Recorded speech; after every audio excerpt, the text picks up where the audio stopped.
Hi friends, welcome to my channel. ఇప్పుడు నేను చదివి వినిపించబోయే చందమామ కథ పేరు సహజ చిత్రం. చిరుగుపాడు జమీందారు చిన్నారాయుడికి ఆడంబరాలు అంటే అసలు గిట్టేది కాదు. ఆశ్రితుల్లో ఎవరైనా ఆయనకు లేని లక్షణాలు ఆపాదించబోయినా, పొగడ్తలతో సంతోషపరచాలని చూసినా అలాంటి వాళ్లను సత్కరించడానికి బదులు తీవ్రంగా మందలించేవాడు. చిన్నారాయుడు భవనంలో ఆయన పూర్వీకుల నిలువెత్తు చిత్రపటాలు ఎన్నో ఉండేవి. అందులో ఉన్నవాళ్ళు అందరూ ఎంతో గంభీరంగా అంతులేని దర్పాన్ని ఒలకబోస్తూ చిత్రించబడ్డారు. తన పూర్వీకుల నిజమైన రూపురేఖలు, స్వభావాలు ఎలాంటివో ఆయన ఆ నోట ఈ నోట విని ఉన్నాడు. తమ పోషకుల్ని సంతోషపరిచేందుకే చిత్రకారులు వాళ్ల రూపురేఖలకు లేనిపోని మెరుగులు దిద్దారని ఆయన అనుకునేవాడు. చిన్నారాయుడికి తన నిలువెత్తు తైలవర్ణ చిత్రం వేయించుకోవాలి అన్న ఆలోచన కలిగింది. అయితే అది అతి సహజంగా చిత్రీకరింపబడాలని ఆయన కోరిక. కొండపల్లి సంస్థానంలో ఉంటున్న గోవింద భట్టు అనే చిత్రకారుడు దేన్నైనా అతి సహజంగా, వాస్తవంగా చిత్రిస్తాడని ఆయనకు తెలియవచ్చింది.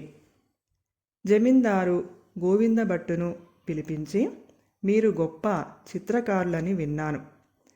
లేనిపోని హంగులు ఏవీ పెట్టకుండా యథాతథంగా నా రూపురేఖల్ని చిత్రించాలి. అలా చేస్తేనే నేను మీకు ఇవ్వాలనుకున్న పారితోషికం ముట్టుతుంది అన్నాడు. గోవిందభట్టు సరేనని తన పని ప్రారంభించి కొద్ది రోజుల్లోనే చిన్నారాయుడి చిత్తరువును పూర్తి చేశాడు. తరువాత దిద్దవలసిన తుది మెరుగులు అన్నీ దిద్ది చిత్రపటాన్ని చిన్నారాయుడి దగ్గరకు తీసుకొని వెళ్ళాడు. ప్రభువులు చెప్పినట్టుగానే చిత్రం అతి సహజంగా తయారైంది. ఒకసారి పరికించండి అన్నాడు. గోవిందభట్టు చెప్పిన దాంట్లో అబద్ధం ఏమీ లేదు. ఆయన జమీందారును సహజాతి సహజంగా చిత్రించాడు. కానీ గోవిందభట్టును పరీక్షించాలి అనే ఉద్దేశంతో చిన్నారాయుడు, నీ చిత్రకళా నైపుణ్యాన్ని పొగడుకోవడం కాకపోతే ఇది అచ్చు నా రూపమే అని ఎలా రూఢీపరచగలవు అని అడిగాడు. దానికి గోవిందభట్టు, చిత్రం పూర్తి కాగానే దీన్ని మన పడుగుపాడు జమీందారు పాపారాయుడు గారికి చూపించాను. చిత్రం మీ నిజ రూపానికి ప్రతిబింబం అనడంలో సందేహం లేదని వారు అభిప్రాయపడ్డారు అన్నాడు. ఆ జవాబుకు జమీందారు ఆశ్చర్యపోతూ, పాపారాయుడికి మాకు మన స్పర్ధలున్నాయి. అంతేకాక అతడికి చిత్రకళ లాంటి వాటి పట్ల ఏమాత్రం ఆసక్తి లేదు.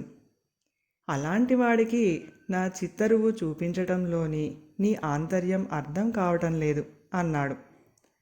పాపారాయుడు గారికి మీకు మధ్య విరోధభావం ఉన్న సంగతి నాకు తెలుసు. ఆ కారణం వల్లనే చిత్తరువులో ఏదైనా అసహజం లాంటివి ఉంటే బాహాటంగా చెప్పటానికి ఆయన సంకోచించరు. అందుకే వారికి చూపించాను. ఆయన చప్పిపడుతున్న మీ దవడలను, కుడి కణితి కింద ఉన్న గాయపు మచ్చను నేను గోప్యంగా చిత్రించిన గుర్తించారు. ఉన్నవాణ్ణి ఉన్నట్టుగా చిత్రించావు. ఏమైనా కోపం తెచ్చుకుంటాడేమో చూసుకో అన్నాడు గోవిందభట్టు.